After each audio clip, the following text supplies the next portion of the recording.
Hello everybody, it's me Steve, and I've noticed under the comments of my Wordgirl videos a few things.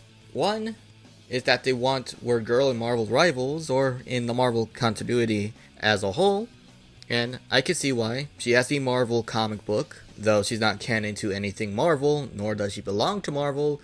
It's fun to say that within the pages of that book, she is Marvel's Wordgirl, but she really isn't. But people kind of want to see her interact with other superheroes, and I could get it. And the other thing is that people want a Wordgirl reboot, something a little bit more mature, which I'm thinking that is very interesting because at the end of the day, she is a PBS Kids character that teaches children vocabulary, and it's kind of hard to rebrand a educational character named Wordgirl. But this is definitely credit to the original series, because the original series is a very, very good superhero show. It's adventurous, the villains, the rogues gallery is really good, there's actually action and stakes, it's very funny, and just well written. So I can understand why people who grew up with the show would want a more mature take on it. So let's have a thought experiment. What if Wordgirl was in Marvel? Can she fit in the Marvel universe? And can she work with more mature stories as this character that teaches children words? So, let's explore the idea. Okay, first of all, can her basic plot and story fit in Marvel? Yeah, definitely.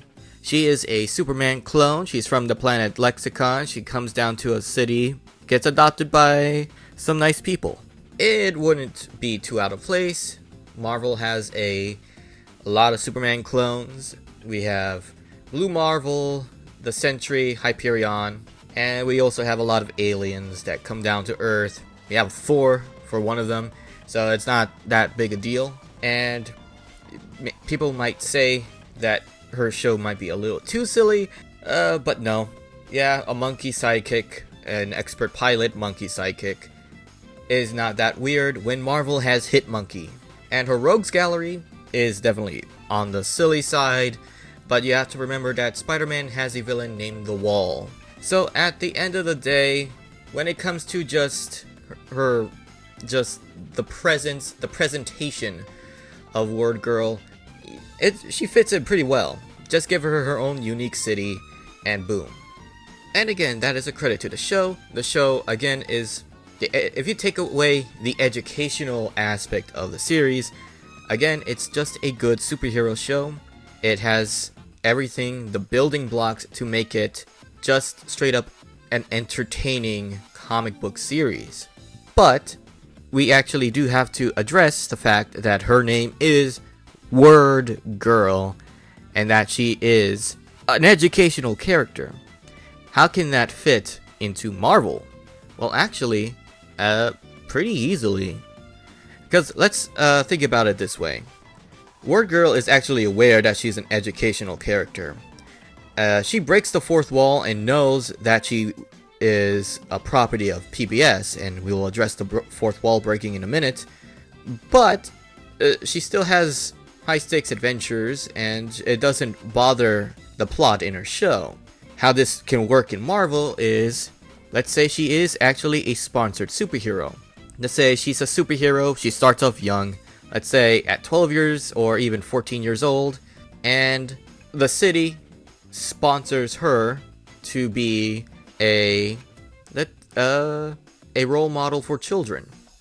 Kind of like Sporticus. Sporticus is an actual superhero in the show, but he takes his time to teach children about healthy habits and physical education. So Wordgirl could be an actual town superhero, but she is sponsored by some sort of company within Marvel to make appearances on Sesame Street in Marvel, make appearances at children's hospitals or at schools to teach kids not only right and wrong, but also words. Sponsored superheroes is not a new concept. We have The Boys, To Be a Hero X, and even in the MCU recently, the Sentry's origin is that he is basically a company property. He's been created by a company. So, a sponsored superhero like Wordgirl that is designed to be something as a children's character while also operating as a superhero should work, and that could also create a lot of comedy and a lot of plot points. Think of Squirrel Girl. Squirrel Girl is unassuming because her powers is squirrels, and her suit is also not as flashy as another of the other Marvel heroes. It's not cool like Spider-Man's, it's not over the top like Captain America's, it's not cool body armor like Iron Man, it's brown. But Squirrel Girl is very much kind of like One Punch Man, where One Punch Man is also unassuming, but they are both overpowered. One Punch Man can one punch basically anyone, and Squirrel Girl has a lot of victories under her belt, including beating Doctor Doom twice. So, yeah. So with Wordgirl, it could be the same thing, where she's unassuming because she'll be a celebrity in the sense that the Wiggles are celebrities, or again, Lazy Town, Sporticus, or you know, a PBS Kids character. People would view her as a PBS Kids character, and people will not expect her to be as strong as she is, especially looking at her Rogues Gallery. Her Rogues Gallery is very silly. There's a mouse-themed villain. There's a sandwich-themed villain. It's a wonderful mixture of the silliness of Batman's Rogues Gallery and the power of Superman's Rogues Gallery, because we have energy monsters out here. So, people would just like thinking, oh, she's a pretty strong superhero, but this is just, it's just Wordgirl. You know, I see her talking to children about vocabulary on TV. It's not that big a deal. So, when she actually gets involved in something a little bit more serious, let's say Gore the God Butcher comes down to Earth, just off the top of my head, and Thor's not around, Iron Man's not around, Hulk's not around, and the superheroes are struggling. Here comes Wordgirl, and maybe she's not the most powerful Marvel hero or Marvel character in the mythos, but she is strong enough to throw massive hits against Gore, and Gore would be absolutely flabbergasted that this small child named Wordgirl, of all things, is kicking his butt.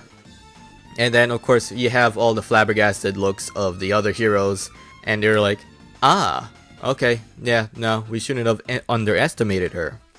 It would be a cool, funny running gag. So I could definitely see her fitting in that way. But we also have the fourth wall breaking.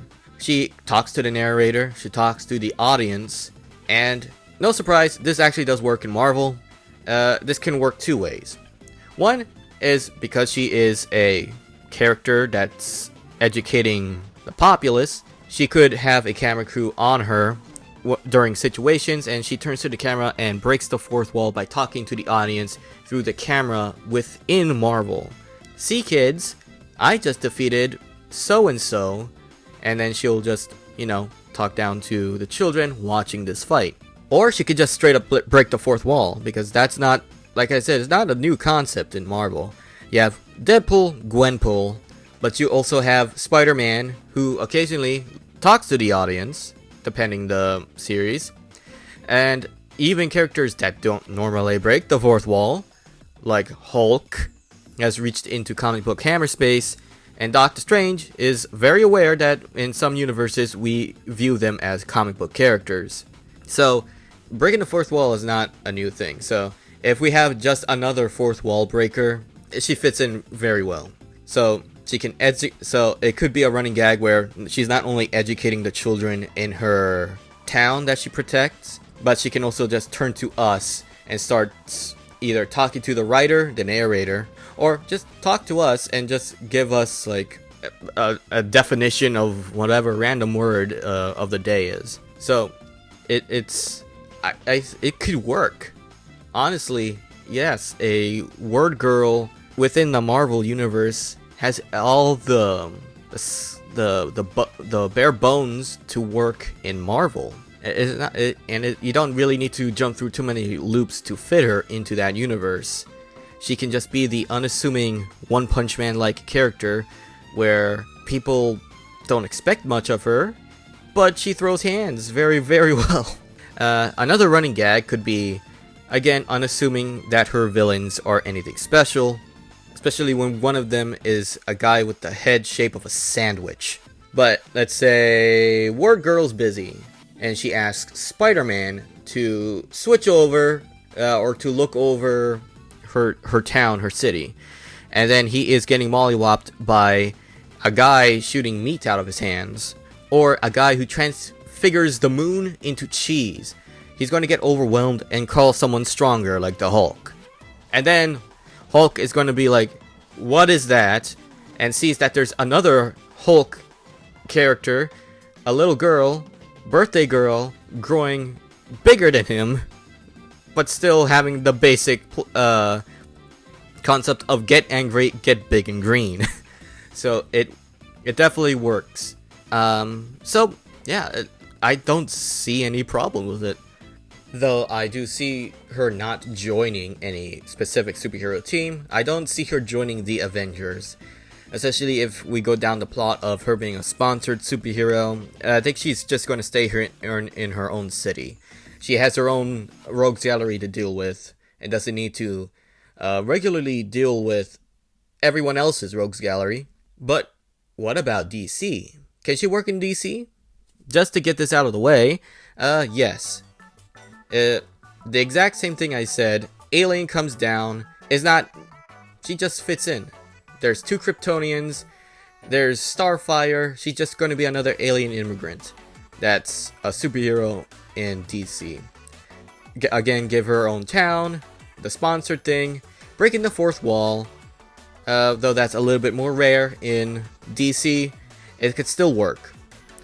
The thing I would change, though, is that she would be more willing to intern in the Justice League, because Justice League, not to say that the Avengers aren't noble, but DC has a little bit more of a mythic status with its main superhero team as these protectors of Earth. So I could see her like dipping her toes into the Justice League, working with maybe someone like Shazam, or even joining the Teen Titans.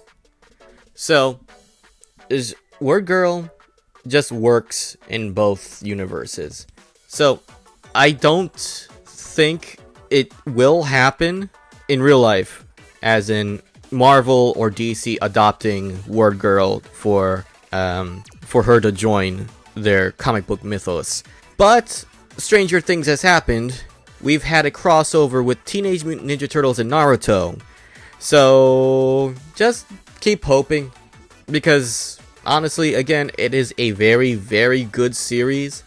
It's a testament to how much everyone has loved the show. For crying out loud, the Word Girl stuff on my channel is my most viewed stuff, even more than my Gravity Falls stuff. So again, that's a testament to how much Word Girl is actually very beloved.